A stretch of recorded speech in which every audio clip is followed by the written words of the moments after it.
Hola, buenas tardes a todos. Este es el cuarto encuentro de Glosario del Espacio, un proyecto que desarrollamos desde el IP y el Museo Amparo y que tuvo como intención pues, invitar a 4 artistas que trabajaran prácticas contextuales y vinculados de forma muy distinta, pero a la idea de espacio.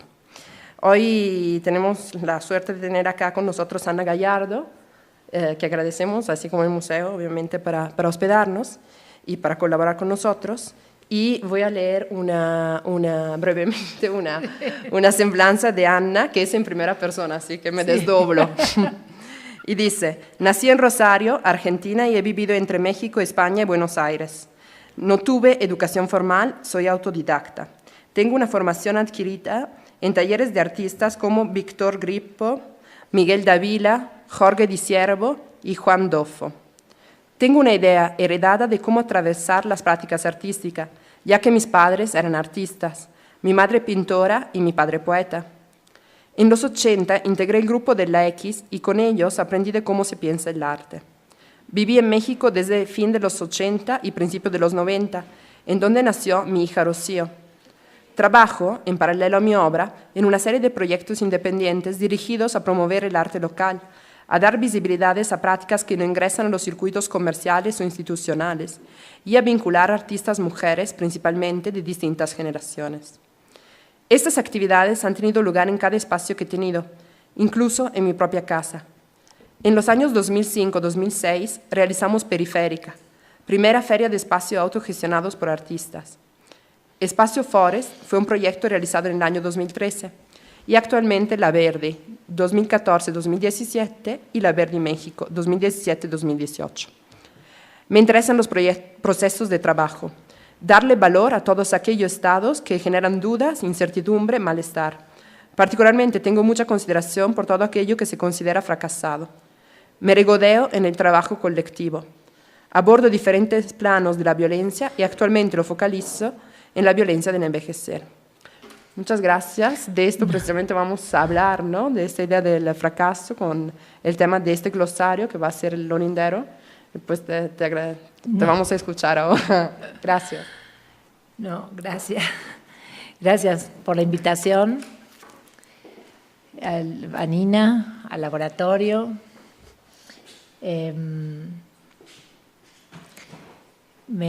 Como dice mi semblanza, me interesa bastante el proceso, lo relacionado al fracaso dentro de lo que son las prácticas artísticas.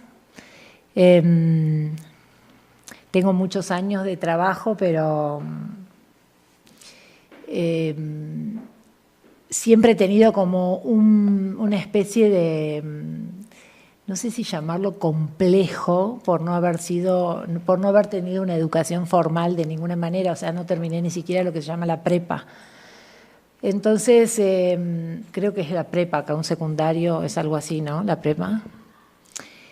Entonces, eso a lo largo de toda mi vida me ha costado, siempre me ha puesto, me gusta porque me ha puesto en ese lugar que yo llamo lindero, como en ese espacio, en el espacio vecino, en el espacio aledaño, como en el terreno baldío, ¿no? Como que, me acuerdo que cuando yo era chica, vivía en Rosario, en Argentina, muy chica, tendría 4 o 5 años, y en una colonia que era chiquita y como lejana al centro, ¿no? De la ciudad, y me encantaba en los veranos jugar con mis amigos o con los chicos del barrio en ese terreno baldío, que era siempre lo prohibido, todo aquello que no se ve, todo aquello que no se permite, el espacio que es oscuro, que es peligroso, ¿no? Como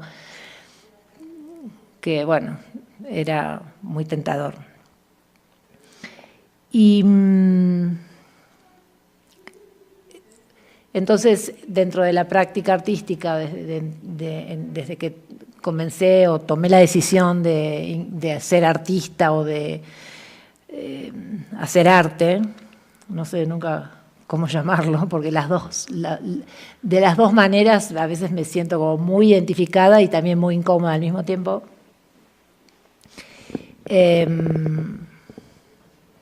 Abordo la práctica desde la experiencia y con desde la experiencia y desde la ingenuidad, ¿no? Me gusta hoy, sobre todo, a mis 60 años, reconocerme una artista ingenua, porque la ingenuidad está ligada casi siempre a la ignorancia. Y hoy rescato ese punto, ¿no?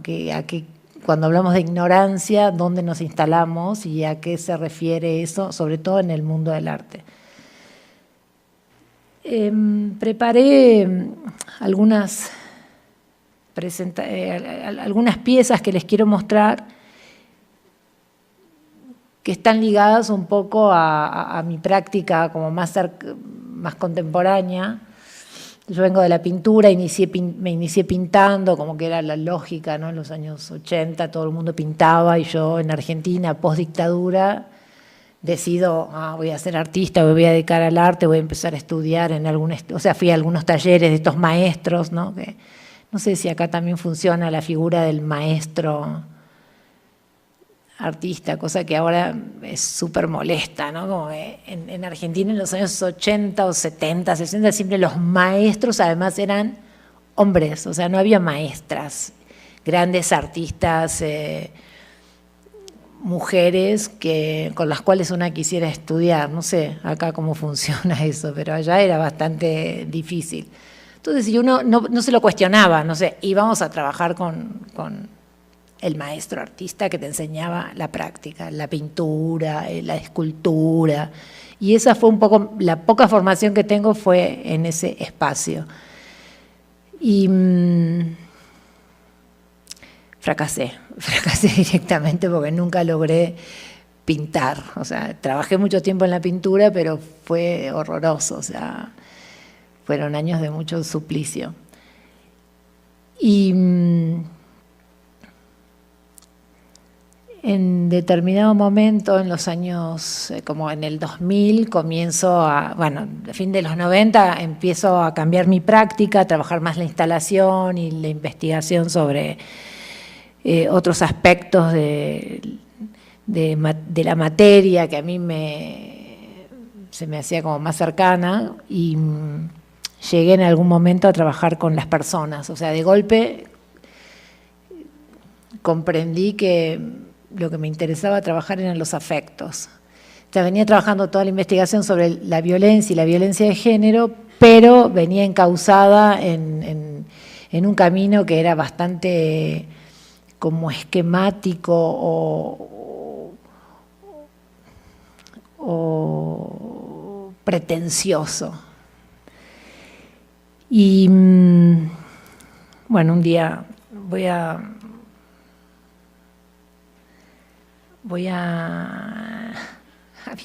mostrarles otra cosa en principio para que vean de qué hablo, porque es muy gracioso. Yo pintaba, como que pintaba esto, ¿no? Entre otras, después pintaba esto que eran como todos los métodos anticonceptivos femeninos, un DIU, el condón, DIU, ¿no? Como hacía todo un catálogo en la pintura de, esta es otra cosa, pero bueno, más o menos esta era mi pintura en los años 90, 80. Y salté,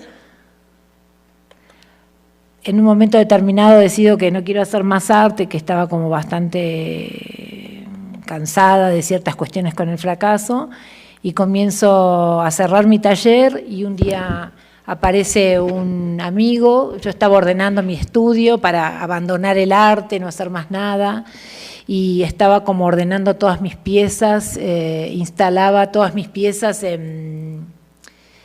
como haciendo este gesto, ¿no? Mis pinceles o todo lo que encontraba lo ordenaba en las paredes del taller, como para hacer un orden, porque era todo caótico y entonces necesitaba como acomodar aquello, y mientras tanto hacía así, sostenía. Y cae un amigo a visitarme y a ayudarme y dice, ¡ay, esta pieza es genial! Y yo tenía como todos mis instrumentos, no sé, pinceles, ¿no? En ese momento trabajaba todo lo que es el tema de la violencia en el cuerpo de la mujer a través de la ilegalidad del aborto en Argentina. Entonces, que era un tema que era tabú. Ahora estamos discutiendo ese tema a nivel nacional, pero en aquel momento era un tema que no se tocaba, entonces yo lo planteaba desde el arte. Siempre he creído además que el arte es una práctica que es claramente guerrera. Me encanta creer que podemos transformar el mundo. Entonces soy como una generación que creyó un poco en el poder de la práctica artística, del cambio de situaciones, de la transformación. Es ingenuo y como estoy a favor de la ingenuidad, como soy ferozmente ingenua, sigo creyendo en que el arte es una herramienta revolucionaria. Entonces decidí tomar esta pieza, como que de golpe entendí que algo podía suceder y que algo podía pasar con todo el tema que yo estaba trabajando, que era lo cotidiano del aborto, todo aquello que sucedía con el cuerpo de la mujer, y bueno, trabajé una serie de piezas que tenían que ver con el aborto, de esta manera. ¿No? Perejiles, por ejemplo, esta pieza que en Argentina es muy común que o era muy común que en determinados comunidades muy humildes las mujeres produjeran sus abortos con el tallo del perejil. No sé acá si eso es así, pero en Argentina eso es era una práctica muy común. Las agujas de tejer, bueno.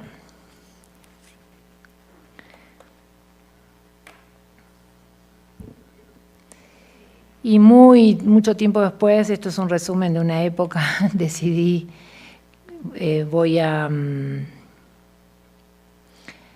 esta pieza, que es una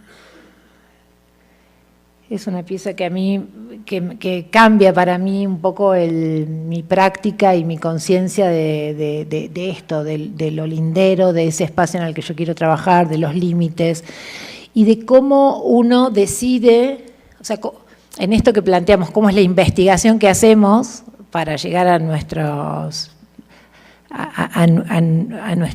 propuestas, como en estos límites uno a veces se encuentra claramente, sin conciencia, eso que está buscando. Participé de una bienal que hablaba sobre la migración española en Argentina, y comenzaba en ese momento a plantearme cuál es el rol de la vejez. Venía trabajando en algunas piezas que tenía que ver con eso, cómo se envejece, cuál es el espacio de los viejos, cómo es la ciudad en la que yo vivía, sobre todo en Buenos Aires, da visibilidad a esta generación, ¿no? ¿Qué sucede con esta violencia? O sea, para mí envejecer es violento. De por sí es violento por lo que sucede con el cuerpo, que uno no se niega a que eso ocurra, y después los espacios laborales y los espacios de visibilidad, lo que pasa con la menopausia, lo que sucede con nosotras, las mujeres sobre todo, caminando por la ciudad o relacionándose con los demás. Entonces eso era un tema que en aquel momento me empezaba como a preocupar. ¿Y cuál era el rol que teníamos que ocupar nosotros en esta sociedad con serias dificultades también para entender el mundo contemporáneo, ¿no? Y en aquel momento trabajé esta pieza que tenía que ver con de todos modos, con lo que era la migración española en Argentina. Y trabajé con mi propia familia, con mi tío Eduardo, que es el hermano de mi padre, que era el hermano de mi padre, y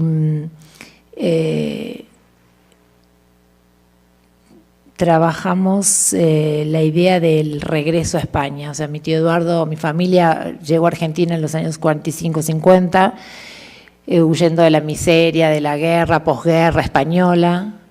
Muy pobre, llega mi tío a Rosario, una ciudad donde nosotros nacimos, una ciudad que en ese momento además era famosa por todo el tema de que sigue siendo, ¿no? Pero con un lugar de puerto, pero con mucho tema de prostitución y de mafias, o sea, con toda una mística de la literatura bastante interesante.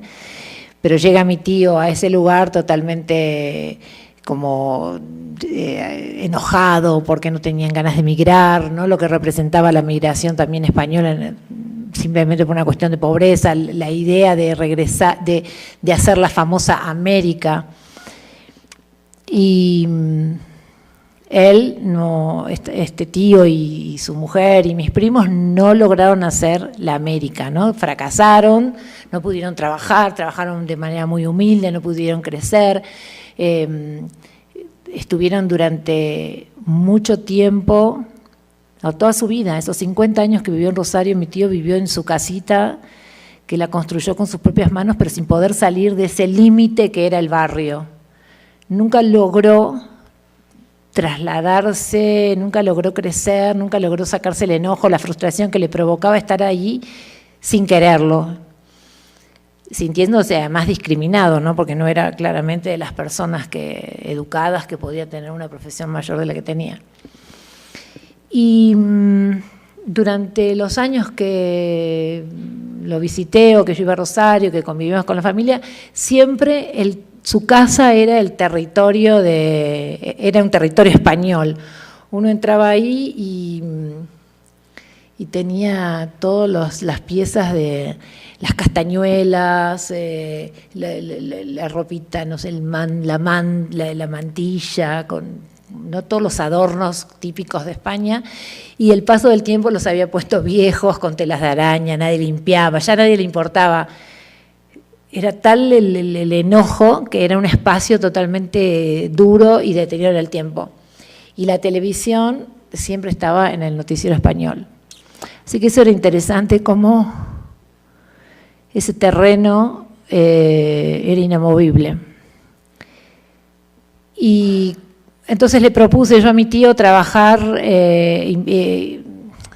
invité a ir a Granada. O sea, siempre había escuchado, mi familia es de Granada, o sea, mi padre y mis tíos eran de Granada, siempre había escuchado yo que él lo que quería hacer era volver a Granada, y cada vez que estábamos en las comidas, de lo único que se hablaba era de España y de Granada y de los recuerdos de aquellos momentos. Entonces, la propuesta mía fue, mira, estoy invitada a ir a tal evento artístico, me presenté a una beca, si me dan la beca nos vamos los dos a España. Y durante el tiempo que mi tío, que esperamos la beca, yo vivo en Buenos Aires, o sea, lo que hacía era cada irme los fines de semana o cada 15 días a Rosario, que eso es un autobús de 4 horas, me iba el fin de semana a charlar con él sobre sus recuerdos y sobre lo que a él le gustaba o fantaseaba con que quería ver. Así que nada, estuvo genial porque a través de esos mapas que nosotros hicimos, también recorrí un poco mi memoria, cosas que yo no sabía de mi familia, de mi papá, de mis abuelos, ¿no? Como territorios que yo desconocía, nunca había ido a Granada. Para mí era súper interesante pensar en que yo iba a volver, que iba por primera vez a ir a un lugar que también estaba un poco soñado en la fantasía familiar. Me gané la beca y mi tío me dijo, cuando, tío, vámonos, nos vamos a Granada, mi tío me dice, de ninguna manera, yo no puedo, no puedo viajar, no se animó. Y fue fuerte porque tuve que tomar la decisión, si la pieza fracasaba como tal y yo no viajaba, o qué hacía, o me iba. Entonces decidí viajar a Granada. Dije, bueno, yo igual voy y lo que voy a hacer es fotografiar y hacer un video de todo aquello de estos mapas que nosotros estuvimos trabajando, de todos esos lugares que él quería ver, yo le hice un video. Y me fui. Estuve, creo que un mes, recorriendo Granada, todos esos lugares que él quería ver, filmando, y nunca había hecho un video en mi vida, era la primera vez que nunca había tenido una cámara de video en mi vida. O sea que un artista argentino, Roberto Jacobi, no sé si lo conocen, me presta una cámara con mini DV, me la da, me llevo, compro los cassettes chiquititos y me voy a Granada y yo no tenía la menor idea de cómo usar la cámara, porque además soy bastante, me interesa mucho dentro de estos límites del trabajo. También hay algo que tiene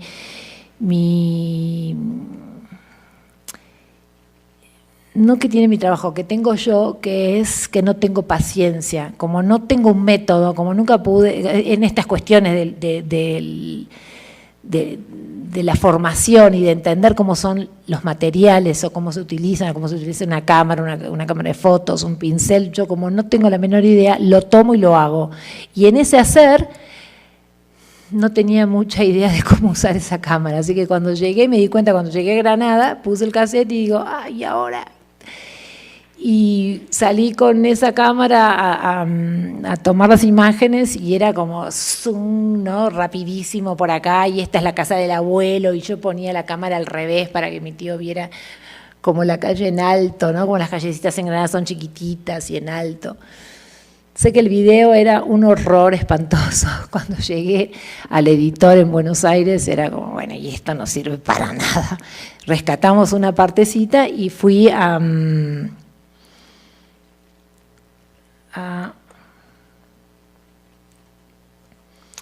y lo que hice fue como hacer un video para que mi tío lo viera, y lo vio en la cocina de su casa. Les paso un pedacito para que se vea qué es lo que hice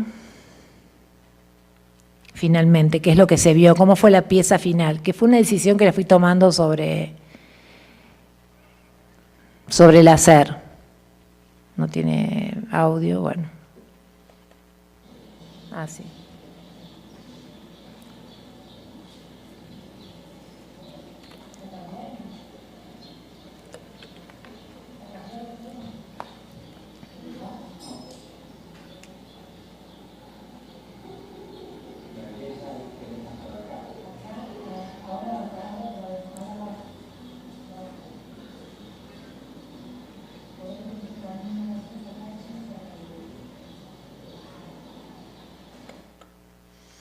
Voy a poner en bajo. Todo el video es de esta manera, ¿no? Dura 30 y pico, no me acuerdo cuántos minutos dura, y solamente había tomado otro video donde él se lo veía desde atrás con toda la pantalla y toda la cocina. Ese video que yo había editado en unas condiciones tremendamente malas, y tenía como esta otra opción, había puesto cuando filmé 2 cámaras, un amigo filmaba desde atrás y puse yo esta cámara delante de él. Y finalmente, cuando llegué a la Bienal, cuando hacíamos el montaje, sobre el montaje la otra pieza no me interesaba y finalmente decidí que esta era la que iba. Y me parecía que sigo sintiendo que esta es una pieza que tiene todos los puntos efectivos del fracaso, o sea, fracasó siempre este trabajo, aunque yo le tengo muchísimo amor, porque es una pieza que tiene solamente fracasada con respecto a cuando estamos hablando de cómo tiene que ser un video, el color, la textura, ¿no? El grano. Y a mí, frente a eso, me parecía que eso es una pieza tremendamente equivocada. Yo no tenía tampoco muchísima idea de cómo hacerlo, o sea, lo hice y simplemente tomé esas decisiones emotivas y afectivas. Como que con este trabajo fui comprendiendo que ese terreno donde a mí me gusta trabajar y me parece que es interesante, para pensar los puntos que me convocan, como es el tema de la violencia, esta era una pieza que hablaba desde el afecto y que tiene inevitablemente esas respuestas, ¿no? Es una pieza que además es tremendamente violenta, porque cuando terminé de ver el video y de mostrarlo, cuando me voy y lo veo y lo pienso un tiempo después, entendí que a mi tío yo le había quitado la ilusión máxima, que era el sueño de ir a Granada. Entonces, como en esa relación del arte y la práctica colaborativa en la que trabajo bastante, en este caso, esta pieza había sido tremendamente violenta con él, porque nunca había logrado como entender qué era lo que yo estaba haciendo. Seguía avanzando sin prestar atención a lo que a él le estaba sucediendo, o cómo esta situación podía suceder como en un futuro. Y en algún punto me parecía que era interesante el fracaso de este trabajo, aunque lo sigo mostrando y lo sigo sosteniendo, ¿no? Es así todo el video, no se ve más que eso y tiene algún audio un poco mejor que otro.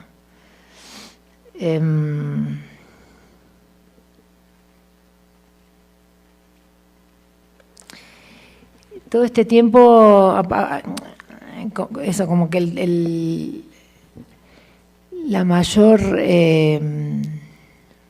mi mayor pregunta es, o mi inquietud es la de la vejez. Cómo se envejece y cuál es el rol de los viejos.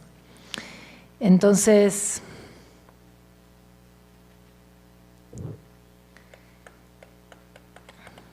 hay una pieza que me interesa bastante. Voy a mostrar acá, comienza acá, me gusta acá.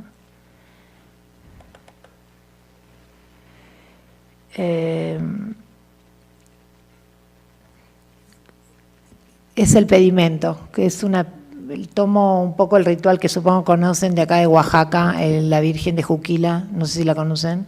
¿Conocen a la Virgen de Juquila o soy yo la única fanática de la Virgen de Juquila? Queda en Oaxaca, en la sierra, es una virgen muy milagrosa, se las recomiendo. Podemos ir todos juntos.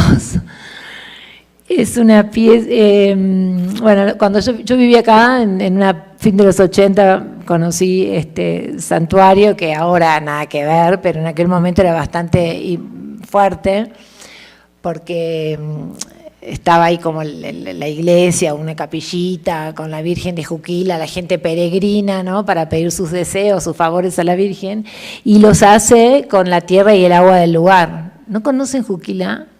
Ah, es hermoso. Bueno, yo me apropié de ese ritual y hice toda una pieza enorme con el afán, o sea, como en el 2009 decidí hacer esa pieza con la idea de llegar desde Argentina a México a través de un viaje por tierra con una camioneta y la gente que me quisiera acompañar,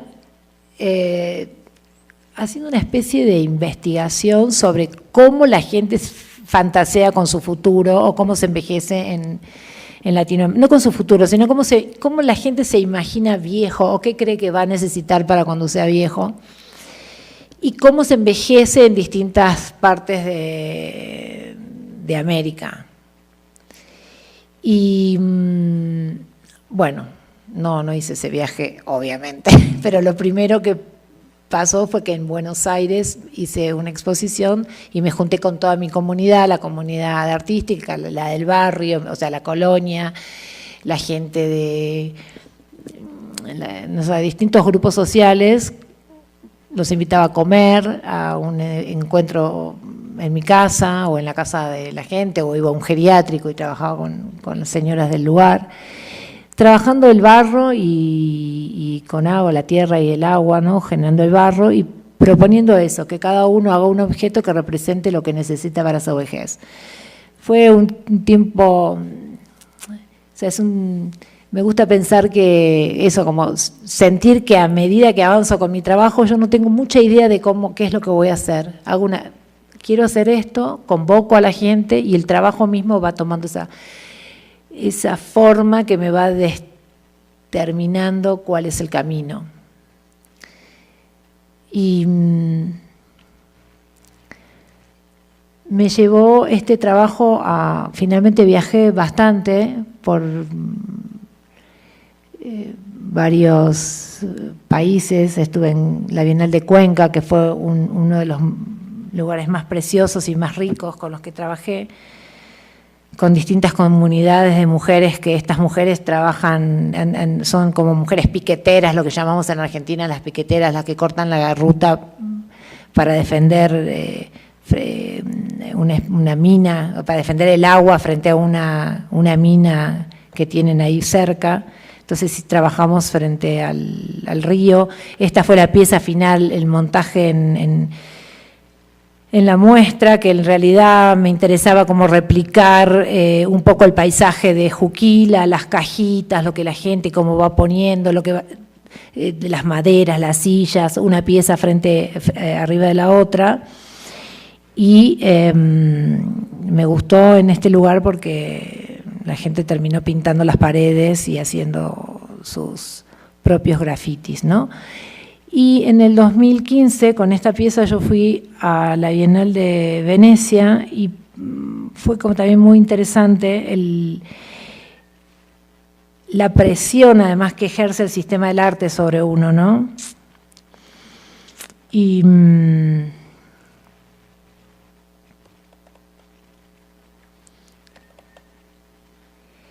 a ver si es esta. No.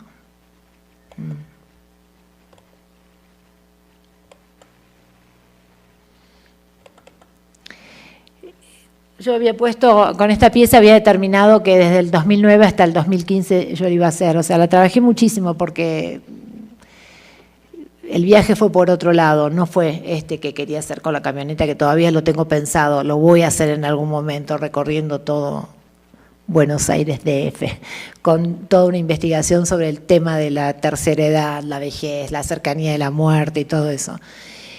Y en esta Bienal me pasó algo que fue bastante fuerte porque el curador de la Bienal quería que fuera con esta pieza y yo planteaba, todo lo que yo planteaba en la calle, se hace una pieza que se trabajaba en la calle, en espacios de talleres, en lugares urbanos, en Venecia no se podía hacer, o sea que no lograba entender por qué el curador me invitaba a mí a trabajar con esta pieza si era imposible hacerla en una ciudad como Venecia. O sea, yo no podía poner en la ciudad de Venecia, en el medio de la calle, una banqueta con tierra y pedirle a la gente que se sentara a trabajar conmigo un pedimento. Fue como una pelea bastante intensa que tuvimos con el curador hasta que logró entender que en Venecia había una cárcel de mujeres. Y entonces me propuse trabajar con estas mujeres y me vuelve a pasar eso de la contradicción de la propuesta artística y el absurdo, entre el absurdo y lo fantástico de poder encontrar ese fragmento de terreno en el que ingreso, ¿no? O sea, entrar a la cárcel y trabajar con estas mujeres era totalmente contradictorio, porque después salías a Venecia, a ese paisaje glamoroso, con dinero, espléndido, ¿no? Queriendo instalar una pieza en una bienal. Entonces me instalé casi 3 meses en Venecia, yendo a la cárcel 3 veces por semana a trabajar con estas mujeres, ¿no? Donde yo le proponía eso, un trabajo de taller, de barro, de conversación, de pensar de que ellas se pensaran viejas, cómo se imaginaban que podían encontrar, que se iban a encontrar en ese futuro. Y en todo ese proceso de trabajo, en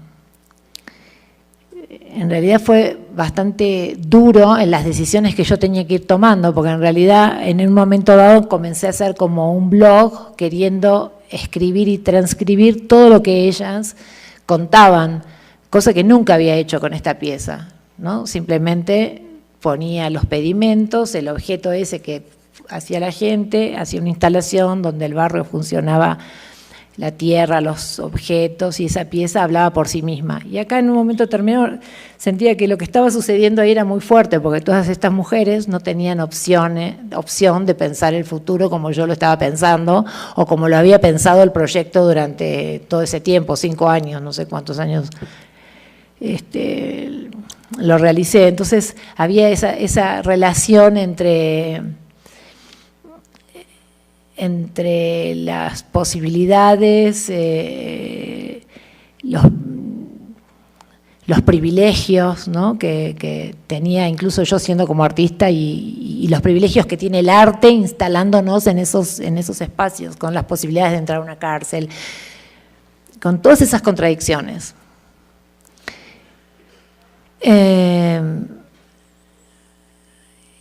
Bueno, hice un blog que finalmente nunca lo publiqué, lo cerré porque no me parecía como apropiado, tampoco creí, siempre sentí que esta pieza tenía que ser así.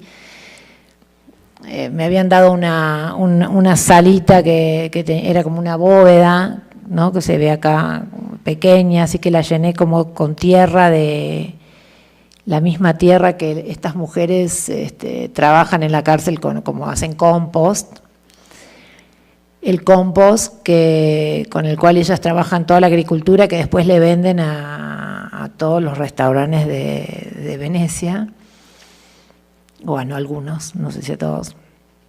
Y esta fue la pieza, o sea, se instalé todas las piecitas que ellas hicieron durante todos esos meses en estos dispositivos que también eran como unas sillitas que hacían en las salas de carpintería. Y durante el verano, yo no lo vi, estas fueron fotos que me fueron mandando, parece que la pieza creció, fue tomando como vida propia, ¿no? Fue creciendo el pastito y después el pasto se fue secando. Todo eso nunca estuvo pensado, nunca lo controlé, de hecho nunca volví, o sea, estuve post-inauguración, me fui de la Bienal y nunca más volví, o sea que no sé bien cómo fue todo esto que fue sucediendo.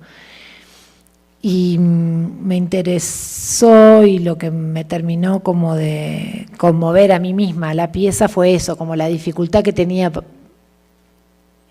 este trabajo de tener, solamente tenía un texto que explicaba que había estado trabajando con mujeres de la cárcel donde ellas estaban incapacitadas de pensarse, de pensar su futuro, su propio futuro, ¿no? Una cuestión de temas de raza, era un tema de migrantes, era un tema de idiomas, ¿no? Como todos esos problemas que nos atañen a todos, que estamos en este momento totalmente instalados en esas. Estas mujeres estaban encerradas ahí simplemente por eso, porque eran extranjeras y no sabían hablar, y eran gitanas, y la discriminación a full de Europa. Entonces era imposible que este trabajo diera cuenta de todo eso, o sea, como que finalmente había ahí un límite en el cual a mí me gusta estar, pero que es casi, no sé, vuelve a estar fracasado, me interesa como ese punto, digo, sigue sin funcionar, a pesar de, o sea, funciona como a un nivel más personal. Estas mujeres conmigo tuvimos una relación afectuosa, amorosa, logramos instalar, no sé, durante 3 meses en unos diálogos muy profundos, ¿no? Me sirvió a mí como a ellas en algún punto ese trabajo de taller como para pensar algo que a lo mejor nunca habían pensado o para poder hablar alguna determinada historia que a lo mejor no habían contado nunca. Pero siempre me sigue haciendo ruido como en la práctica artística, cómo logro o cómo tengo que hacer para que estos terrenos tengan como un ámbito más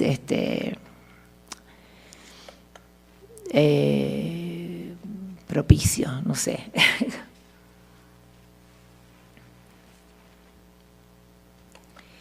Y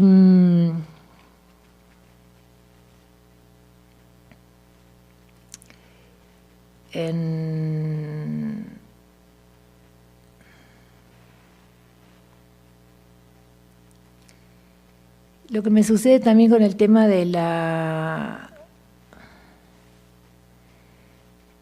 cómo llego a determinada, o sea, cómo llego en todo mi proceso de trabajo,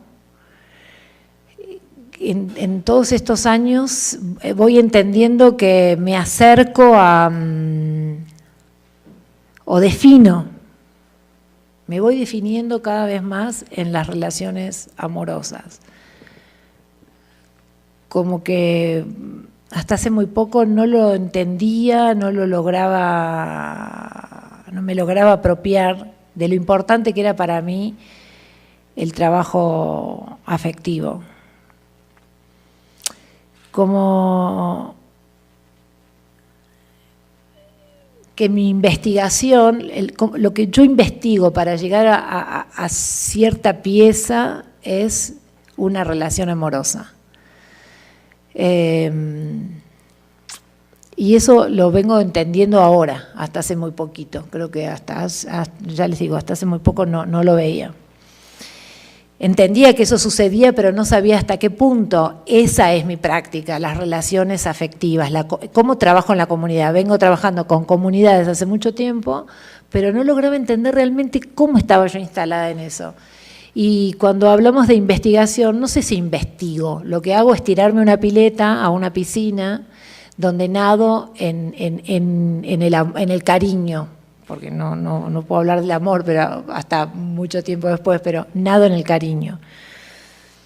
Y para mí el trabajo resulta certero cuando finalmente con estas personas con las que yo empiezo a trabajar y logro tener estas relaciones, logro tener con ellas una relación en el tiempo, se vuelven casi mi familia, ¿no? Como que casi pienso que mi práctica, lo que más me interesa es conformar una gran familia de madres sustitutas. Tengo muchísimas madres que andan por ahí dando vueltas, un poquito más grandes que yo. Y desde este punto entiendo y logro ser un poquitito más acertada con el tema con mis temas, con este tema de preguntarme cómo se envejece y cuál es el territorio de los viejos y qué es lo que yo realmente quisiera hacer con este tema. Hasta hace muy poco no lo tenía tan claro como ahora, como que realmente yo quisiera hacer esta escuela. Entonces, como hace unos años comienzo a trabajar, a preguntarme en este terreno, a planificar lo que yo llamaba hace un tiempo un lugar para vivir cuando seamos viejos. Y me sucede que todo el trabajo, desde hace unos años, tiene como dos títulos: un lugar para vivir cuando seamos viejos o ahora escuela para envejecer. Y dentro de estos dos títulos o dentro de estos dos proyectos, que es el mismo, van bajando situaciones, acciones que van tomando, a lo mejor un subtítulo, pero que es lo mismo, siempre es lo mismo. Es un lugar para vivir cuando seamos viejos, que se convierte en eso, en una escuela para envejecer. Y en el 2010,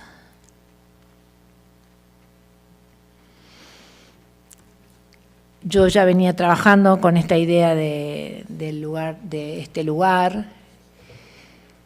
Trabajaba con un hermano que es arquitecto, mi hermano tiene como 20 años menos que yo, así que bastante joven. Estaba trabajando un poco como la idea esa de tomar ciertos espacios de la ciudad. A él le interesa mucho esos espacios que son como el terreno baldío. ¿Qué hacer con esos terrenos baldíos que están en los edificios, en los linderos, ¿no? Como esos espacios entre un edificio y otro, que es como un terreno vacío, como un terreno muerto. A él le interesa mucho qué sucede con eso. Y empezamos a planificar como que esos espacios podían ser en aquel momento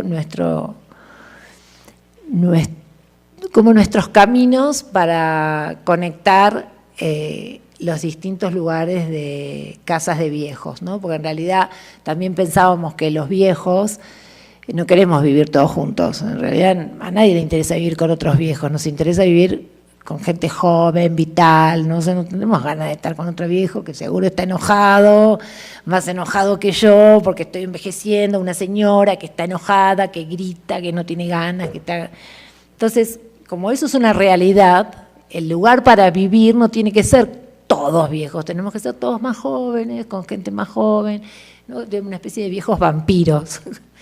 Y una parte que nos interesaba mucho de todo este recorrido era como esto: si yo voy a vivir en la ciudad, porque yo no me voy a ir a vivir al campo, ¿qué hago? Vivo acá, quiero vivir sola, vos vivís allá en la otra punta, el recorrido por los edificios era lo que planificábamos, como una especie de túneles, de tubos. Bueno, un fracaso, por supuesto, era imposible pensarnos así.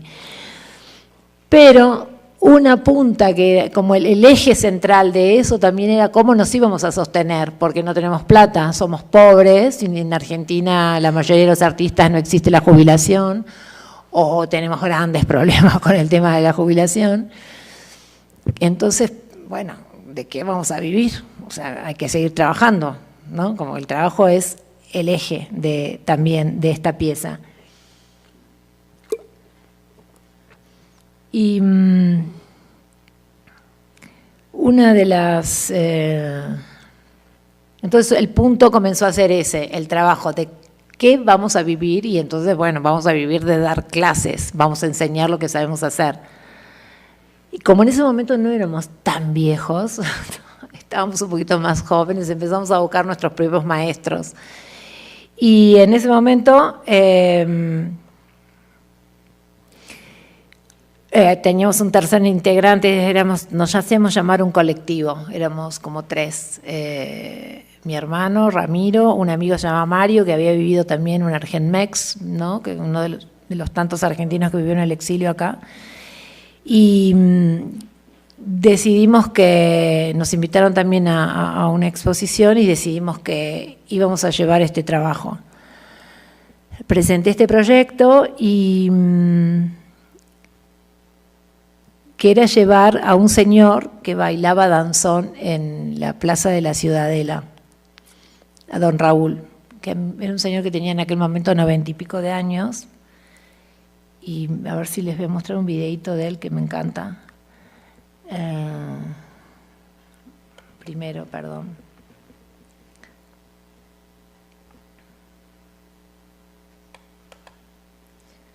Acá. ¿Esto es video? Sí.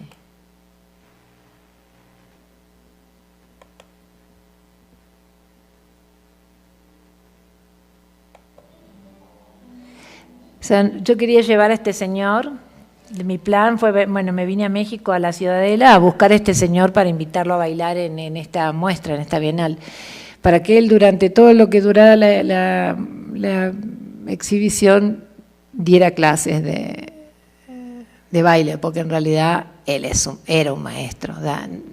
Creo que si hay un ejemplo de cómo hay que envejecer era este señor. Entonces nos instalamos, en todo este proceso de trabajo, nos instalamos acá como en México como 2 meses, sobre todo con mi amigo. Mi hermano se quedó en Buenos Aires. Y cuando llegamos a la Ciudadela, el señor no estaba enfermo, parece que estaba internado. Así que tuvimos que...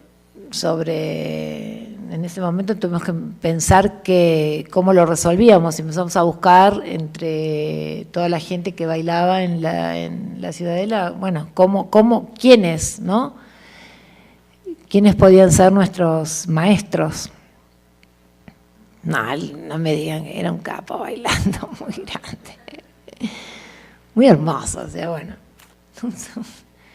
Entonces estaba re piruchi. Bueno, el video dura un montón, que son todas las veces.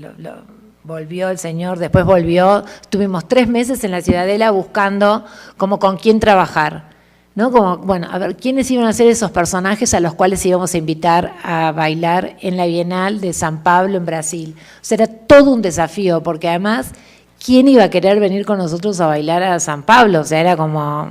¿no? ¿Cómo encarabas a alguien para decirle, bueno, te quiero invitar?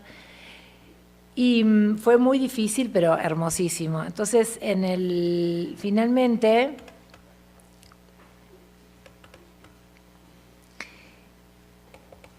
nosotros encontramos a esta señora que se llama Conchita, y la invitamos a ella. Ella bailaba con un señor que se llamaba Lucio, los vimos bailar un tiempo, y entonces todo ese proceso de trabajo fue muy interesante, porque además divino, porque nos íbamos a la plaza, nos instalamos ahí con cámaras de video, ¿no? Con la cámara de video, y lo que sucede también con una cámara de video es que la gente lo primero que hace es querer que se lo filme, mostrar cómo baila, y genera como una confianza, casi te digo es un arma muy poderosa, porque la gente se entrega a la cámara. Y entonces fue como una manera muy sencilla de entablar comunicación, y después de un tiempo decidimos que eran ellos dos, porque ellos dos tenían una cosa muy hermosa de cómo bailaban o cómo se llevaban, y ella es hermosa. El señor falleció. Y en todo ese proceso, un día, bueno, después de filmarlos y contarles que veníamos de Argentina y darle con que les sacábamos videos y le hacíamos un reportaje, porque no todo como casi una investigación y un trabajo muy fuerte yo considero también de cierta manipulación para que confiaran en nosotros, ¿no? Hasta que un día les planteamos, bueno, la verdad que nuestro objetivo es que queremos invitarlos a viajar, que vengan a San Pablo, a Brasil. Le pagábamos todo, ¿no? Pasaporte, le hacemos pasaporte, les hacemos visa, les vamos a pagar honorarios. Y ellos nos miraban como diciendo, bueno, algún día será, ¿no? Como no podían. Era totalmente sospechoso lo que estábamos haciendo. Y entonces Conchita decía, no, bueno, cuando Dios diga, Dios te está diciendo ahora, Conchita, le digo, ¿es ahora o nunca? Entonces, bueno, van a tener que venir a hablar con mi familia, porque ella particularmente, además, Conchita, el señor Lucio tenía muchas ganas de viajar, así que él estaba como muy interesado en que realmente fuéramos, así que plantearon un almuerzo con la familia de ella. Y entonces, bueno, fuimos una primera vez, este es mi amigo Mario, esta es mi hija, bueno, fuimos a visitar a la familia de Conchita, tengo acá unas fotos con todos, la comida, nos hicieron una comida. Y en toda esta situación, nosotros les planteamos a la familia que los queríamos llevar a San Pablo, ¿no? Y entonces llevamos cartas de la Embajada de Brasil, cartas de Argentina, como diciendo, es legal, está todo bien. Y realmente ellos lo que nos confesaron era, nosotros teníamos realmente mucho miedo, porque no entendíamos por qué a mí, dice Conchita, habiendo tantas mujeres jóvenes y hermosas que bailan mejor que yo, ¿por qué yo? Yo pienso que lo que ustedes querían, nosotros pensamos que lo que ustedes querían eran o sacarnos los órganos o que traficáramos droga, ¿no? Me dio muchísima ternura. Bueno, entraron en confianza y nos fuimos a San Pablo, y ahora igual esta es una familia para mí, ¿no? Conchita ya está bastante mayor, pero sus hijas, yo salgo a bailar con sus hijas, nos vamos de fiesta, nos vamos a bailar a los salones, porque también son grandes bailarinas. Y fuimos entonces a la Bienal. Quiero mostrar un videíto.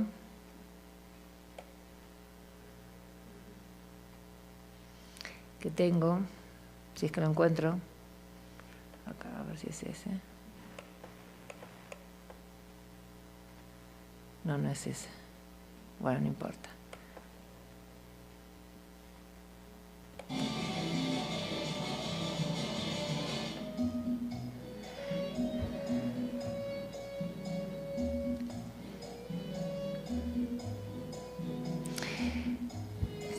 Nos fuimos a la Bienal, dibujamos en las paredes del espacio como todo un poco la historia de ellos, ¿no? Fuimos programando como que contaran a través del dibujo cuál era su vida, la plaza de la Ciudadela, qué era lo que hacían. Y después toda la Bienal lo que se desarrolló fue como eso, unas clases de baile.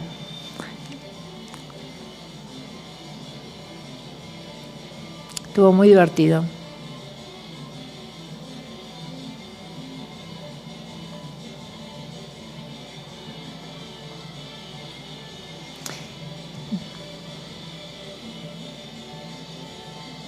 La Bienal trabajaba lo político, ¿no? Las acciones políticas, el arte y la política, y a mí me parecía que este trabajo realmente era un trabajo político. O sea, me considero una artista claramente política, que todas las herramientas que tomo son para transformar o para dar visibilidad o para cuestionar ciertas cuestiones, no solamente sociales, sino también de las prácticas artísticas y del terreno del arte. Todo mi trabajo se desarrolla dentro del sistema del arte, de la endogamia del arte contemporáneo, y me interesa bastante este terreno de discusión, ¿no? Como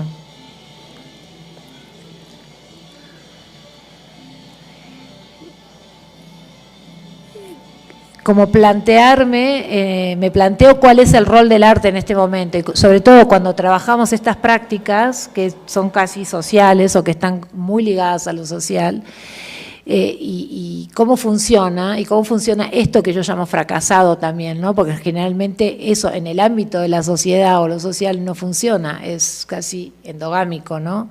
Lo que está sucediendo. Y es un punto... es casi como una gota, ¿no? La gota china de tortura que me mantiene todo el tiempo activa para poder darme una respuesta sobre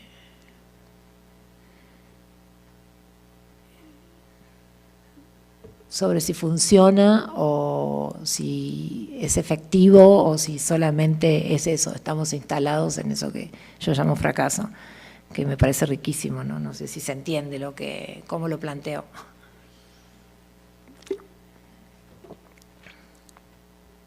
Bueno, la pieza fue, bueno, ahí no sé qué pasó. Este es el comienzo, de alguna manera, de todo un trabajo que vengo desarrollando.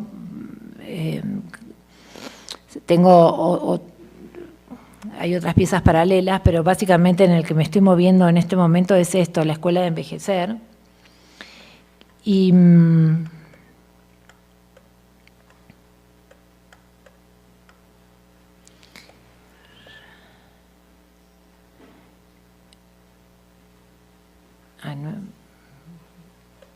en el 2011 estuve en Xochiquétzal, que es un geriátrico para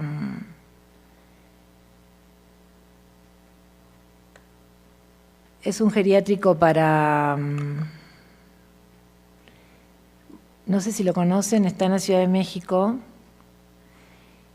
y es un geriátrico para, es un geriátrico para las mujeres de la prostitución callejera. No sé si saben de él, ¿conocen de él?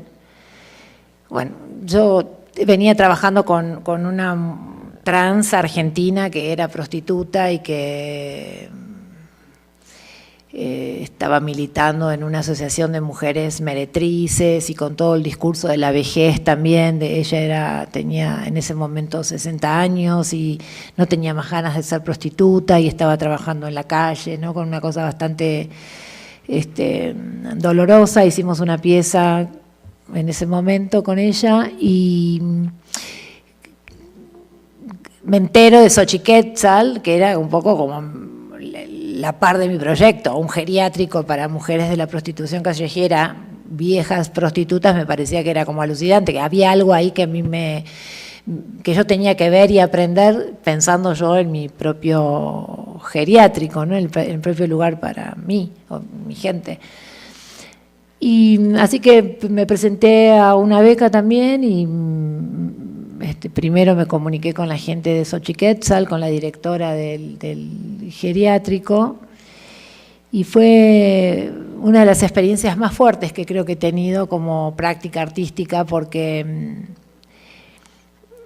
bueno, llegué, o sea, me comunico con la directora, me recibe, me dan como la venia para poder trabajar el proyecto que yo les estaba presentando. Sí, me ganaba la beca, o sea, tenía que esperar a que me ganara ese dinero para poder viajar a México, instalarme unos meses e ir a trabajar con ellas, con esa propuesta. Yo les había hecho una propuesta, les proponía trabajar como con la memoria a estas señoras, unas especies también de talleres, donde a través de sus historias personales, ellas, junto con ellas encontrábamos con cada una un formato artístico, ¿no? Porque podía ser un video, un cantar, bailar, hacer una pieza escultórica, y cada una de esas situaciones iba a representar de alguna manera esa pieza, esa memoria afectiva de ellas. Bueno, pasaron los meses, me ganó la beca, le escribo a la directora, me vengo a México feliz con mi beca, me instala, y la directora durante mínimo un mes, yo tenía 3 meses para hacer ese proyecto, que era el desarrollo de esta beca. No me recibe, no me contesta. El geriátrico está instalado en Tepito. Y obviamente yo llegaba como argentina, me daba como un poquito de miedo entrar a Tepito sola, ¿no? Con la fantasía que todo el mundo es peligroso, cuidado, ¿no? Entonces todo el tiempo era como una situación de estrés. Cada vez que yo tenía que llegar ahí a esa calle, temerosa de que me iban a robar, y ¿no? Durante un mes estuve yendo todos los días y esta señora no me recibía. O sea, o me recibía y me decía, sí, ahora espérame aquí tantito que tengo que ir a hacer una cosa, y yo me quedaba sentada. Pasaba todo el día y no venía. Entonces yo mientras tanto me iba relacionando con las señoras, iba entendiendo un poco el panorama, iba calmando mi miedo, hasta que un día me recibe y me dice, bueno, necesito saber qué tenés para ofrecerme. Se ve que me vio tan insistente ahí yo todos los días, ¿no? Digo, bueno, vamos a recibirla. Y entonces me dice, bueno, necesito saber qué tienes a cambio. ¿Qué me puedes ofrecer a cambio de que trabajes acá este proyecto? Y yo, no tengo nada, o sea, no sé. Y ahí apareció el artista. Nosotros en Argentina somos canchera, no sé cómo sería el equivalente. Yo digo mamona, no sé si es lo mismo, ¿no? Sí, es mamona, la artista mamona. Ay, bueno, yo te puedo dar, si se venden las obras, te doy un dinero cuando te doy una obra, si se vende, ¿no? Y la señora me mira, no, yo quiero que tú hagas un trabajo social. Y yo, perfecto, 70 horas de trabajo social antes de hacer tu proyecto. Ay, sí, divino, yo sé cocinar, sé lavar, que cocino riquísima, y nunca en la vida fui tan mamona como, no, mamona no, porque ya ahí ya ni era mamona. La señora me dice, mira, lo que quiero que hagas es que cuides a Estela. ¿Conoces a Estela? Y yo, no sé quién es, pensé, nunca había visto a esta señora. Entonces me lleva a un cuarto donde había una mujer que estaba tirada en un camastro en una situación feroz, ¿no? Así de sucia,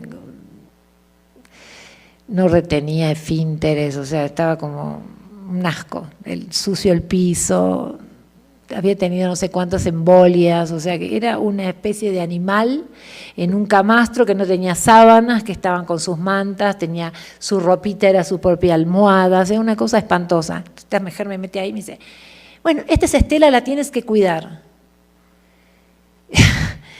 Y a mí yo creí que se me iba el alma, no tenía idea de cómo hacer eso, pero en ese momento, porque también, ¿no?, esta cuestión de que uno es mamón y cree que todo lo puede, dije, bueno, me pone hay que cambiarle los pañales, entonces entre ella y otra señora le cambiamos los pañales. Yo creía que me moría, o sea, no podía entender dónde me estaba metiendo. Le di... Siguió la situación, se desarrollaron unas cuantas situaciones que las llevé adelante y me voy de ahí esa tarde, me voy, termino con todas las tareas que me había encomendado y me voy. Le digo, bueno, lo voy a pensar. Y en todo ese trayecto yo me fui llorando, me caí en la calle, o sea, corría, creo que no me daban las piernas del terror, estaban como mis piernas flojas del miedo que me daba hacer eso o no hacer nada, ¿no? Como que de golpe estaba en una situación, ¿qué hago? O sea, y me tomé una semana pensando que iba a hacer, y decidí asumir el riesgo, ¿no? Bueno, lo voy a hacer, voy a ir a cuidar a esta señora. Y fui. Y estuve durante mes y medio cuidándola. Y 2 o 3 veces a la semana iba y la lavaba, la cuidaba, la sacaba de paseo. Le hice, no sé, le transformé un poco esos días, ¿no? Ese mes y medio, porque después ella murió. Al mes y medio se muere.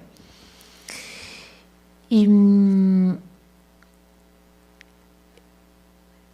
lo único que pude, o sea, en todo ese mes y medio yo no podía hacer fotos, o sea, sí, no podía hacer absolutamente nada. La directora me había dicho que una vez que terminara ese trabajo yo podría desarrollar mi pieza o mis actividades con las otras señoras, cosa que en ese momento para mí ya había perdido sentido todo lo otro que le había propuesto.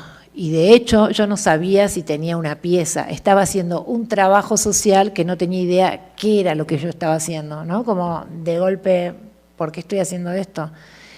¿Cuál es el objetivo? ¿Por qué si yo soy artista? ¿No? Porque además en toda esa discusión con esta mujer de tu trabajo social, yo era, pero yo soy artista, o sea, como, pero ¿por qué un artista quiere venir a este espacio de miserabilidad, en todo caso, a hacer una pieza, ¿no?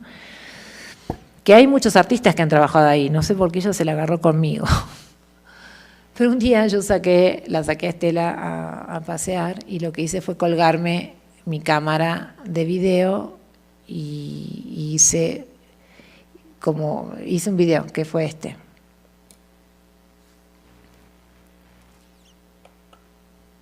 A ver si se ve un pedacito.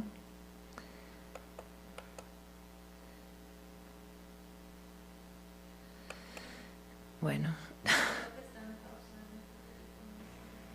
Perdón, sí, tienes razón.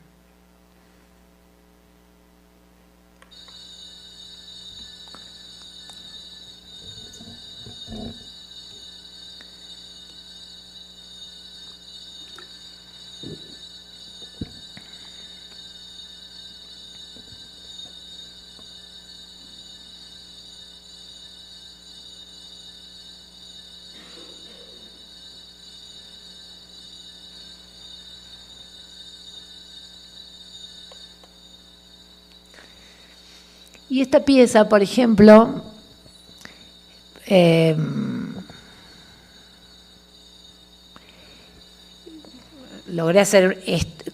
logré convertirla en pieza mucho tiempo después. No, en este momento hice eso y me fui con una gran frustración de acá, pero con una gran amorosidad, ¿no? Como de golpe esta mujer, durante todo ese tiempo que yo había estado, antes de que se murió, eso, al mes y medio, ella cambió su muerte, no sé, su manera de morir. Y mucho tiempo después, hace muy poco tiempo, yo entendí que me había pasado algo fabuloso, como que había algo en este trabajo que dentro de mis cuestionamientos del rol del arte y para qué sirve el arte y dónde me coloca a mí como persona, como artista salvadora del mundo, que me encanta creer que eso, yo en este trabajo esta pieza me había convertido a mí en una persona un poco mejor, ¿no? Como la acompañé, me convertí en una especie de barquera, algo que nunca más creo que vuelva a hacer en mi vida, pero pude acompañarla a ella en esos finales de su vida, ¿no? Como tuvo una muerte mejor que si no hubiera estado yo ahí. Y esa herramienta del arte, ¿no? Como el arte en cada momento, en cada trabajo que vengo haciendo a través de la Escuela de Envejecer, me relaciona con personas que sucede algo que es muy amoroso y que genera ciertos cambios o ciertos momentos de emoción o ciertas posibilidades de trabajo para el otro también, para esa mujer con la que estamos trabajando. Y en este caso con Estela me pasó eso, como que esta pieza para mí es esa, tiene un grado de emoción y de emotividad tremenda, que eso, mucho tiempo lo entendí después, ¿no? Que es el haber sido yo una persona que le ayudó a transitar sus últimos días. O sea que después de este día el arte tuvo más sentido que nunca. Bueno, la pieza es así, solamente se ven nuestras manos y las caricias y los masajitos y todo eso. Re hermosa. Y en otro momento determinado, mucho tiempo después, hice esta pieza. Se llama Pencas. No se ve muy bien, pero bueno. Finalmente la beca me pidió un informe y yo hice un informe bastante verborrágico, porque durante todo el tiempo que estuve transitando esta situación, yo le pedí ayuda a la institución, que me ayudaran, que no sé, también durante esos 3 meses que estuve cerca de esos problemas de maltrato institucional ante estas mujeres, porque estaban realmente maltratadas. Pedí ayuda y no me la dieron, entonces escribí como todo un informe bastante sacada, subida de tono y enojada, ¿no? Como esta cosa sin comas, verborrágica, con falta de ortografía. Y mandé ese informe sin corregirlo. Y terminó siendo después también una pieza, ¿no? Como que mucho tiempo después, cuando me pidieron, bueno, tenés esta exhibición, qué sé yo, llegué casi sin querer a entender que ese informe era el que tenía que tallar en una pared, ¿no? Esta pieza está tallada así con un cincel, con un cortafierros, no sé cómo se llama acá, eso que es para, como una especie de, sí, cincel. Le di duro y tupido a la pared, que escribiendo parte de ese informe, está un poco editado porque si no, no entraba, pero que no, como que toda esa emoción violenta que había acumulado durante todos estos meses. Y el video, ¿no? Como que es una pieza que resultó después de mucho tiempo, sin haberme propuesto, o sea, como que en el tránsito de lo que yo quería hacer a donde terminó, eso fue cambiando, y fue cambiando sin entender, sin pensar, sin tomar conciencia de cómo transitar esto que estaba sucediendo. Recién ahora tengo claro cómo es este proceso de trabajo. Creo que recién ahora voy comprendiendo, después de muchos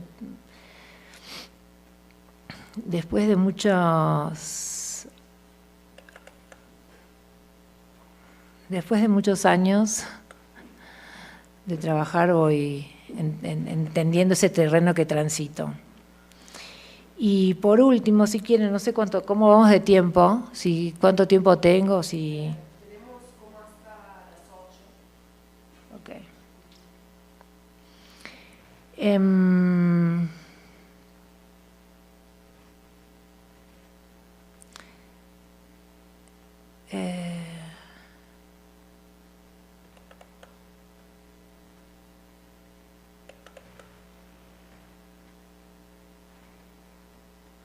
¿Hay internet? Habíamos dicho.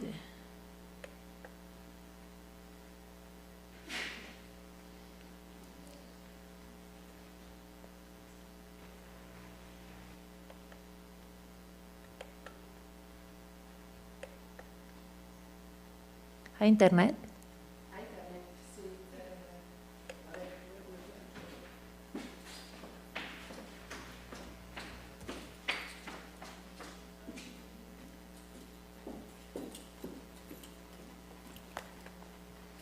Ahí está, ¿eh? ya se ve. Va, sí.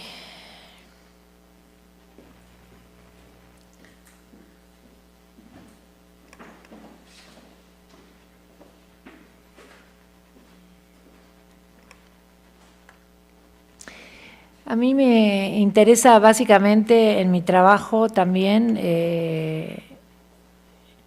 plantearme estas cuestiones de nunca tener idea qué es lo que estoy haciendo ni cómo lo estoy haciendo. Como que hay algo de eso que me estimula bastante. Estoy como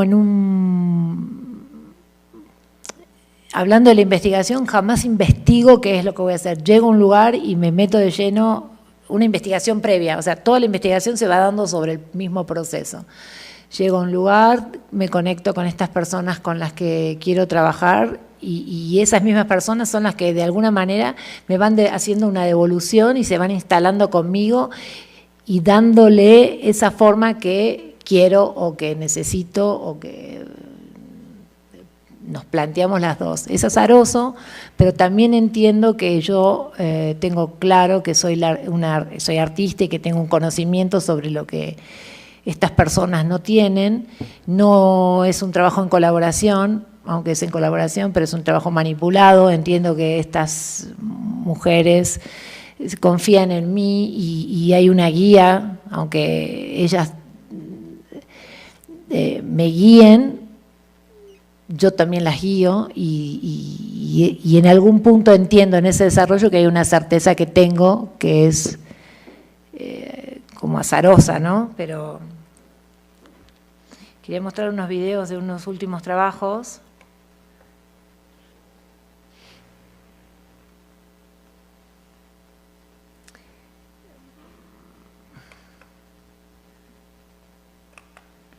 ¿Cómo? Ay, perdone, pero no me di cuenta de hacerlo antes. ¿Cómo? No, acá, ¿no? Sí, buscas tu account. Sí.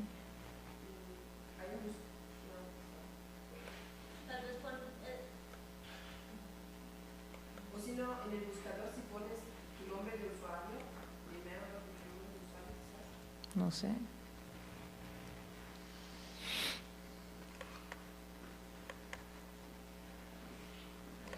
Ah, acá está. No. Sí. Perdón.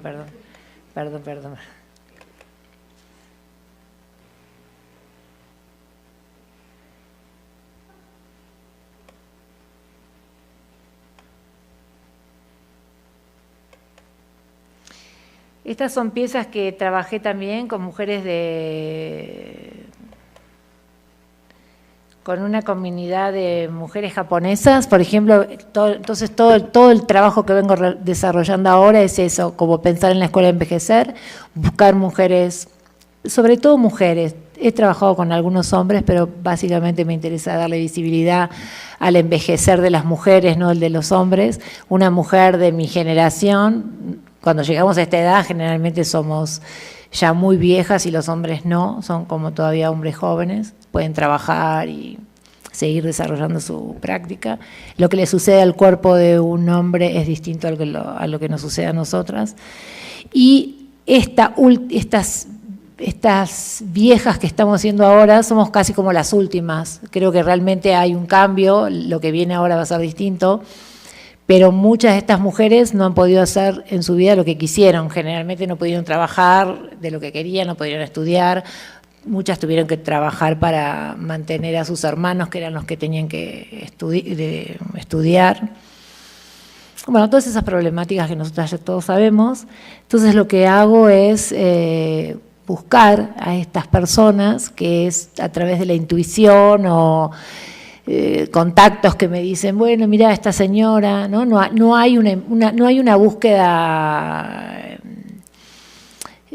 previa con un esquema específico, simplemente aparece alguien que tiene como cierta afinidad conmigo y desarrollamos algo que no sé bien qué es, o cómo, mejor dicho, porque lo que quiero es poner a esta personas en un lugar de maestros, y maestros de aquello que están haciendo ahora para pasar el tiempo, para pasar ese momento agobiante que es el que no haces nada, que te aburrís, que estás deprimido, que estás solo. Esa actividad que hacen para salirse de eso es la que yo tomo para hacerla como, para ponerla como en un primer lugar y que estas personas den clases, entre comillas, de eso que hacen. Y ese desarrollo que llevamos juntos, o sea, nos juntamos y empezamos a trabajar de manera individual con cada uno de ellos, tiene un proceso que depende, ¿no? Depende del momento, no solamente si es que tiene que ser para una exhibición o simplemente lo hago porque conocí a alguien que me parece interesante hacer un trabajo en conjunto. Y eso, en ese tiempo lo que vamos haciendo es una ligazón amorosa, afectiva, y va creciendo ese quehacer, va tomando forma, va tomando una forma profesional, entre comillas,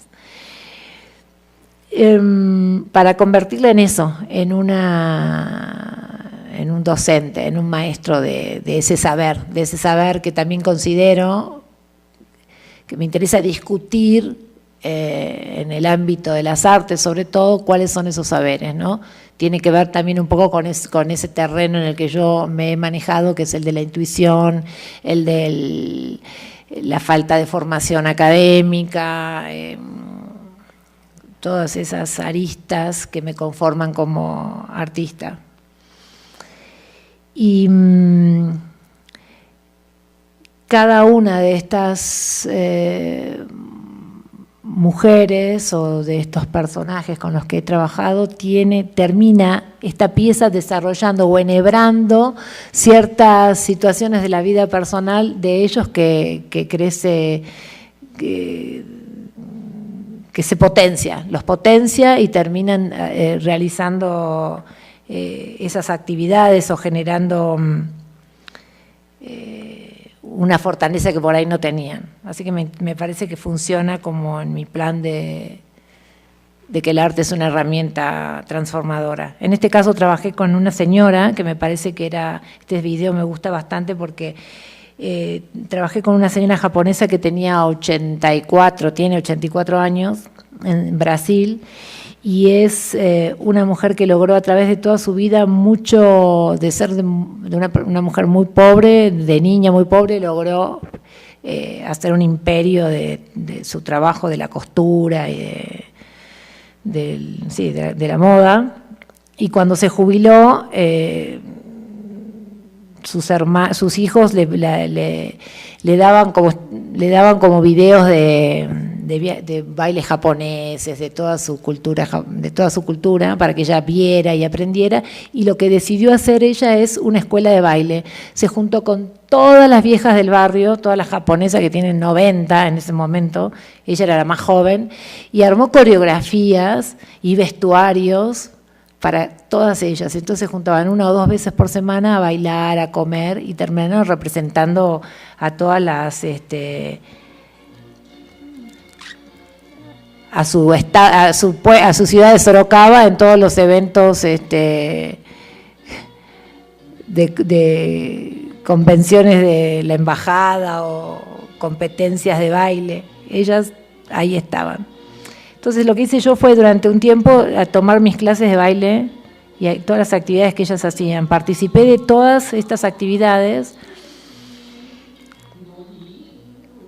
Yo no hablo idiomas, no hablo inglés, solamente hablo español, y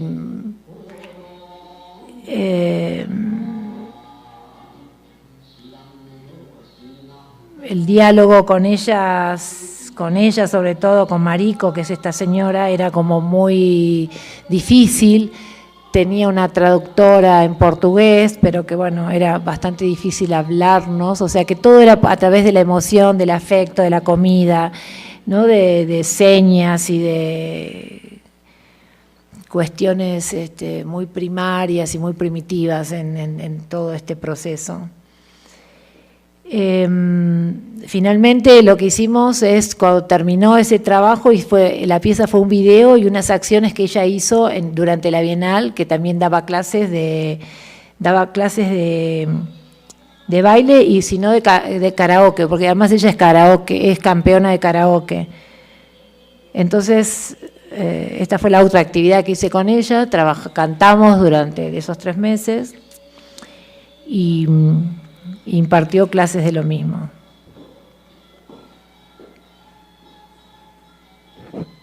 Estos son teasers.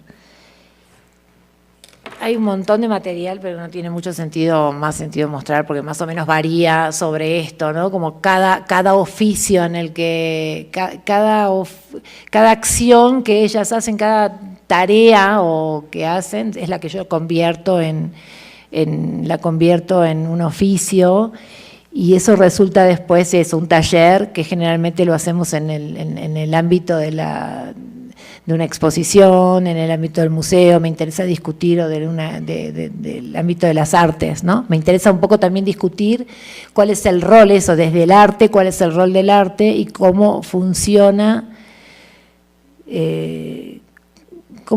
esta práctica, ¿no? Como yo a mí misma me discuto esta práctica. Y al mismo tiempo tiene como esas herramientas de transformación que me parece que es interesante.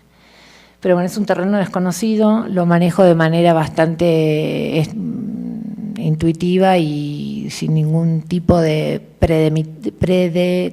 no predetermino nada. Va sucediendo, investigo muy poco, no tengo ni siquiera una investigación hecha a través de lo que es de informes sobre cómo es la vejez, o sea, no leo, no me informo sobre las estadísticas de cómo se envejece acá o en Europa, sino simplemente lo tomo a través de la práctica de las experiencias en vida, y me encanta entender que se va abriendo y expandiendo un terreno que es fangoso y que nunca sé bien en qué termina, ¿no? Como no tiene una forma muy precisa. Bueno, creo que ya estamos sobre...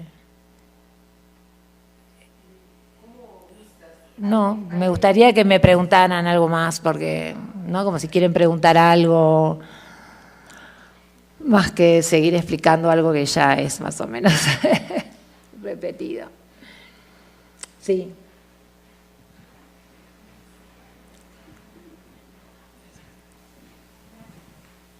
Bueno, yo quiero agradecerte el hecho de que hayas decidido cuidar a la señora que estaba ahí.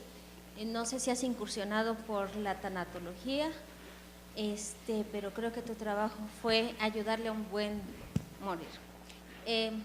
Me identifico mucho contigo con eso de formar una escuela del envejecimiento, porque creo que las mujeres estamos invisibilizadas a partir de que cumplimos 45, 50, y sobre todo las personas que no hemos tenido una formación universitaria o académica. Entonces nos vamos formando a través de la espontaneidad, pero también es algo que te da la autenticidad a ti en tu arte. Entonces, muchas gracias por eso. No, de nada. Sí, no, es como una pregunta que tiene, ¿cuál es el rol del arte? ¿Por qué soy artista? ¿Qué hago? ¿No? Como, ¿por qué soy artista y por qué soy esta artista? Me lo pregunto todos los días, y estas herramientas son las que yo trabajo y las que tengo y con las que avanzo sin saber muy bien, o sea, no logro encontrar una respuesta más que esta, ¿no? Como que crecí creyendo que el arte es una herramienta guerrera que puede transformar una sociedad. Pero discuto solamente dentro del ámbito de las artes, como que no soy un artista, no soy un asistente social, ni soy un artista que tiene estas herramientas y que también dentro del ámbito del arte discute, ¿no? O intento discutir o reflexionar o moverme, que para mí es un terreno tremendamente fangoso. Lo hago porque aparece, no sé, ¿no? Como apareció eso, sucedió, no lo había planificado, transformó mi proyecto, me transformó a mí en algo que nunca hubiera imaginado y que nunca más voy a volver a hacer, porque no creo, mi pareja está enfermo con gripe y le digo, ay, ni me toques. Y me dice, ¿cómo? Le digo, ay, no, vos todavía no te puedo, o sea, no puedo cuidar a nadie más en mi vida. Digo, ¿cómo eso se planta y se plantea como práctica artística y cómo después aparece una pieza, aparece un video, aparece, ¿no? Todo ese proceso es rarísimo, o sea, como no está pensado, no está programado, no pensado, sino no está programado. No sé si se entiende lo que digo. A mí me gusta también como mis charlas es como voy y vengo, porque no me gusta prepararlas tampoco. Nunca sé si me entiende.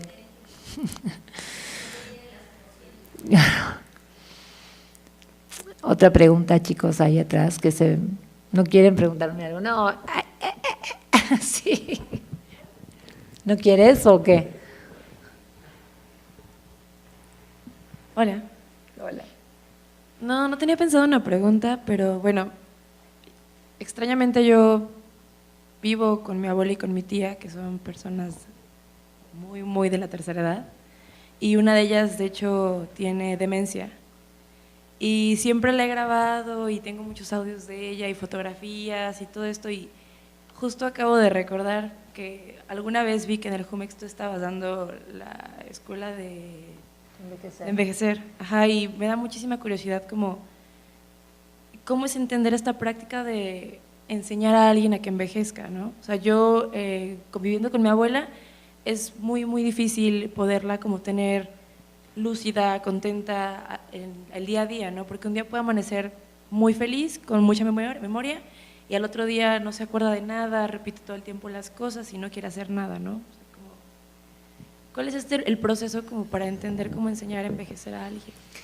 Bueno, en realidad eso que vos estás haciendo, de alguna manera vos tenés el privilegio de poder aprender a través de tu abuela. O sea, como que eso es algo que es interesante. De todos modos, esta escuela de envejecer está trabajando temas que están relacionados para mí con la práctica artística, no solamente con la práctica social. Por eso hago la aclaración. No es una práctica social, aunque tenga esos puntos. Por eso también me gusta hablar del fracaso y de esos terrenos en los que nos movemos determinados artistas. No sé, yo siento que pinto, que como no pude pintar con el pincel, pinto con esto, pero en realidad es eso, es trabajar de una manera con lo que puedo y con lo que encuentro, eso que a lo mejor hubiera plasmado en una tela, quién sabe, ¿no? O sea, como que esa pregunta sobre la violencia, todo mi trabajo viene preguntándose o reflexionando sobre la violencia, distintas maneras de violencia, llego a esta edad a plantear que eso que le sucede a tu abuela, o para el contexto social, o para mí, el simple hecho de saber que me estoy muriendo y que no tengo ganas de que eso me ocurra, es una situación violenta. No tengo ganas de que eso me ocurra, no quiero envejecer, no quiero que mi cuerpo se transforme, no quiero morirme y no quiero que la sociedad me deje sola, porque eso me ocurre, ¿no? Y cómo podemos generar vínculos para que eso sea un poco más liviano, entre comillas. Esa manera para mí de pensar la violencia es como tantas otras, o sea, en el mundo del arte se habla de la violencia de la guerra, de la violencia, ¿no? Tantas formas de hablar de la violencia de distintas maneras. Yo encontré esta que además es un problema que nos atañe a todos, o sea, sí, así como se habla de la violencia de la guerra, del narco, yo que trabajo con la violencia de las mujeres y de casi siempre el tema del género ha estado presente, en este momento aparece de esta manera, con lo que representa el dolor de envejecer. Yo transito por unos lugares en los que nunca hubiera transitado si no fuera que soy artista, no sé. Como no tengo familia así mayor, soy la más grande, la más vieja de mi familia. Nunca me tocó cuidar de esta manera a nadie, no tengo... es tal vez una curiosidad, pero además es un planteo que tiene que ver con un montón de otras situaciones, no solamente con el hecho de que la cuido y entiendo que el arte me puso en un rol que habla de esos temas y del rol del arte. O sea, es rarísimo, pero ¿cuál es el rol del arte? ¿Cuál es el límite que corremos? ¿No? Como que sigo dudando en el terreno en el que me muevo, ¿no? No tengo ninguna certeza de nada, hago esto y está sucediendo. ¿Qué sentido tienes? ¿No? ¿Cómo es esto? Me das tu respuesta y digo, ay, yo soy una re mamona, o sea que, ¿no? Vos me contás eso y decís, mira qué estoy haciendo, no tiene ningún sentido. Es un trabajo fracasado porque hay gente que cuida a su familia o que se ocupa de eso. Y entonces, pero bueno, me gusta sentir que dentro de la práctica artística, con esta pieza reflexiono sobre nosotros, la humanidad venida a menos, una cosa así. No sé si te responde, ¿sí? Otra preguntilla o algo que me quieran decir. ¿no? No sé. Dime. Yo tengo sentimientos encontrados. Ujú. No sé bien desde dónde te ubicas como artista, o sea, no entendí muy bien. O sea, sí, cuando te pidieron que cuidaras a alguien viejo, como que dije, qué bueno que la pusieron en esta situación, ¿no? Como quieres entender la vejez o quieres saber cómo, pues ahí te va, ¿no? Sí. Y entonces veo tus videos, pero tampoco veo como algo, como una mirada. No quiero sonar a que te estoy atacando, pero... Ay, no, y no sería un problema además. O sea, para pero eso estamos no sé, acá. No veo tampoco como una mirada tan estética, no sé. No la tiene, no lo sé hacer, es lo que estoy diciendo, o sea, como que está bordeando permanentemente en el fracaso, justamente no tiene una mirada estética entre comillas, porque está cuidado, por ejemplo, el video de las manos está cuidado. Yo podría también haber elegido mostrar un video muy ambiguo, o más directo, ¿no? Con toda una escena dramática. Y no hice eso, simplemente muestro una cosa muy amorosa, estética, y no está cuidado, tiene un trabajo hecho con no sé, con ciertas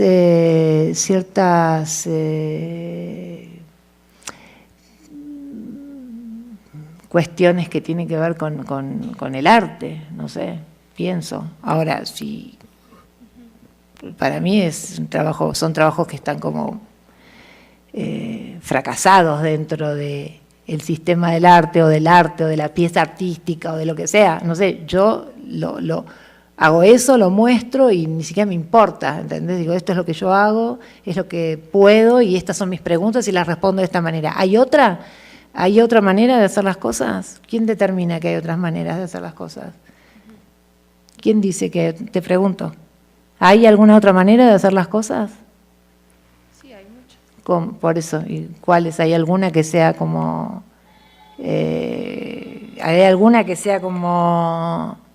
hegemónica o no sé? Yo siento que no hay, ¿viste? Como que uno hace lo que puede, lo que quiere, como quiere, y justamente me interesa también eso, como plantear eso. ¿Cuál es? ¿Hay alguna forma? No. Como cuando discuto incluso el fracaso, estoy hablando de eso, de quién determina que la pieza artística o lo que hace un artista debe ser cómo. No lo sé, yo no tengo la menor idea y creo que no hay. Y me gusta pensar que voy por unos bordes que justamente son esos, buscando cómo puede ser lo que hago, qué sentido tiene y cómo debe ser su materialidad, no sé. Dibujo, hago videos, trabajo con las emociones más duras, que para mí son las más duras. Y creo que trabajo en el mundo, no sé, soy re estética. Más de lo que por ahí quisiera.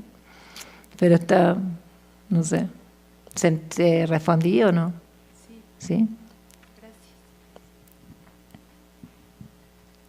Oye, quisiera que me contaras, o sea, tú cada vez que planteas un proyecto y estás hablando del fracaso, planteas, o sea, y tú te estás como predisponiendo o pensando que va a ser un fracaso artístico, porque no estás pensando como en los lineamientos estéticos académicos, o sea, porque también escucho que es como muy, como lo vas haciendo en el camino, y entonces dices que es un fracaso porque no tienes nada estructurado.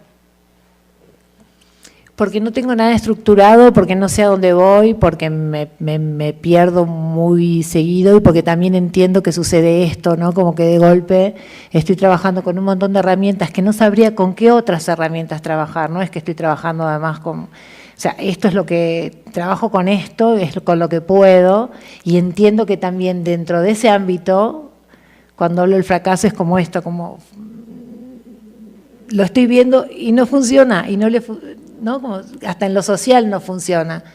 ¿Sí se entiende? O sea, como que hay un límite en un lado y en el otro donde está haciendo agua permanentemente. Pero cuando terminas una obra, o sea, ya no es un fracaso, porque puedes lograr, o sea, llegas a algo. O sea, por eso me llama la atención que digas que es un fracaso. Sí, yo lo siento como fracasado porque hay un montón de herramientas.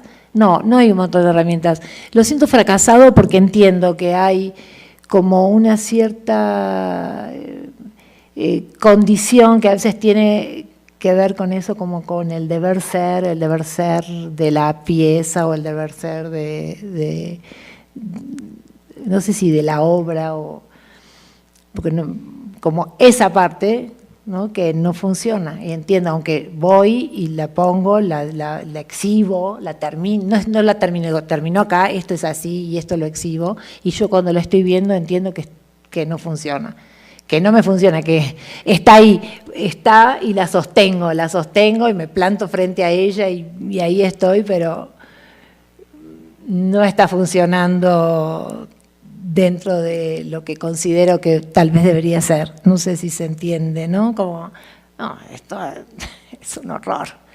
Igual avanzo, igual me parece que está bueno que esté de esa manera, porque no tengo otra forma de plantear el trabajo, más que esta. ¿Sí? Está bien, funciona. ¿Por qué? Porque es una obra terminada y si realmente fuera un fracaso, creo que no habrías tenido como toda esta trayectoria que ya tienes. O sea, no te hubieran dado la beca para que pudieras ir al geriátrico a intentar hacer la obra, que terminó siendo otra cosa y que realmente, o sea, para mí no es un fracaso que no hayas terminado lo que te pensaste al principio, porque aprendiste algo y se transformó, y a final de cuentas un poco de la práctica es como ir tú aprendiendo, pues. Por eso me llama la atención que lo llames como un fracaso. Sí, me gusta igual de todos modos sentir que es un fracaso, sí. Que está fracasado y el proceso también, y no sé, es como… Está bueno tú. Me gusta pensar si lo haces. Sí, sí, en todo esto que estás diciendo, incluso no sé, cómo es que hace uno un proceso un proceso de trabajo, ¿no? De carreras, ponele, ¿no? Y tengo también bastante para opinar sobre eso, digo, cómo se llega a determinados lugares y no siempre es la obra, ¿viste? No sé, cómo… Sí, solo que a nivel personal, como creo que sí no es tan fracaso, aunque no funcionaba como obra, no te hubieran dado becas después de eso, porque tú tienes como un enriquecimiento personal muy grande. Sí, eso seguro. Sí, eso seguro. Por eso también lo pongo en un lugar ambiguo y digo, como que es una herramienta. Han sucedido un montón de situaciones en cada paso que doy, que no solamente ha sido rico para mí, sino para las personas con las que yo he trabajado. De hecho, a Estela, lo que sucedió con Estela y en el desarrollo de esa pieza, humanamente, fue impresionantemente fuerte en mi vida y en el final de Estela, ¿no? Como de golpe decís, no, eso obviamente no es un fracaso. Y después con cada una de estas señoras tengo como historias que decís, te escribo un libro de hermosidades, ¿entendés? Pero bueno, hay algo dentro de la práctica artística que yo la considero un fracaso. No sé, siento que hay algo de eso que me gusta sostener como por eso te digo, como lo que se espera en el ámbito de la fangosidad con que nos movemos los artistas, ¿no? Como me encanta la palabra fangosidad, como que ese terreno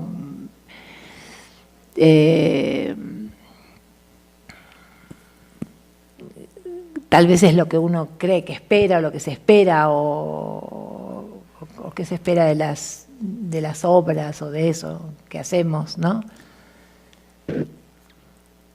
Y en ese es el terreno donde yo también creo que fracasa bastante el trabajo. No sé, Está bueno está buena tu pregunta, o la voy a repensar.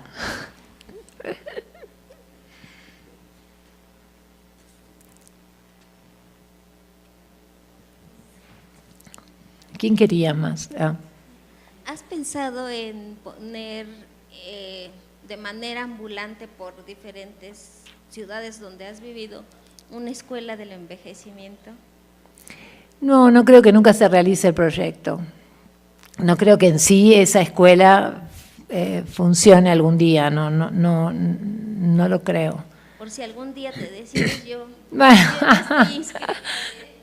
Sí, creo que solamente es una obra, o sea, es una obra, no creo que lo haga en la vida real.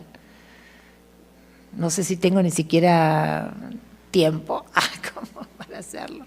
Ya estoy vieja. Sí.